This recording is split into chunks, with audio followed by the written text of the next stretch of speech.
खर्राटे लेने के पीछे ये वैज्ञानिक कारण है। खर्राटे लेना एक आम बात है। आमतौर पर लोग सोते हुए खर्राटे लेते हैं, लेकिन कई बार खर्राटों की तेज आवाज हमें सोने नहीं देती है।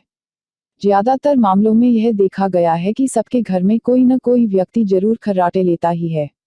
हालांकि यह एक आम परेशानी है, लेकिन इसे लेकर हमें लापरवाही नहीं बरतनी चाहिए, क्योंकि कई बार खर्राटे लेना किसी गंभीर रोग का कारण हो सकता है। खर्राटों को बीमारी बनते देर नहीं लगती है। खास बात यह है कि जो व्यक्ति खर्राटे लेता है उसे खुद तो कुछ पता नहीं चलता है, लेकिन उसके साथ सोया हुआ इंसान खर्राटों की तेज आवाज से परेशान हो जाता है।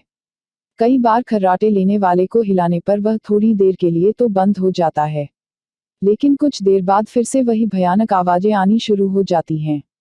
हम आपको बता दें कि खर्राटे लेने के पीछे कई वैज्ञानिक कारण छुपे हैं। नींद में जब सांस लेने के साथ तेज अजीब सी आवाज और कंपन होते हैं तो उन्हें हम खर्राटे कहते हैं।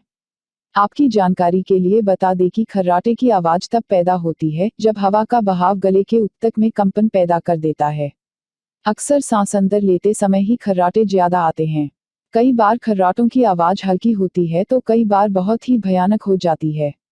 ऐसे में अगर समय पर इलाज ना किया जाए तो स्लीप एपनिया नामक गंभीर बीमारी हो सकती है।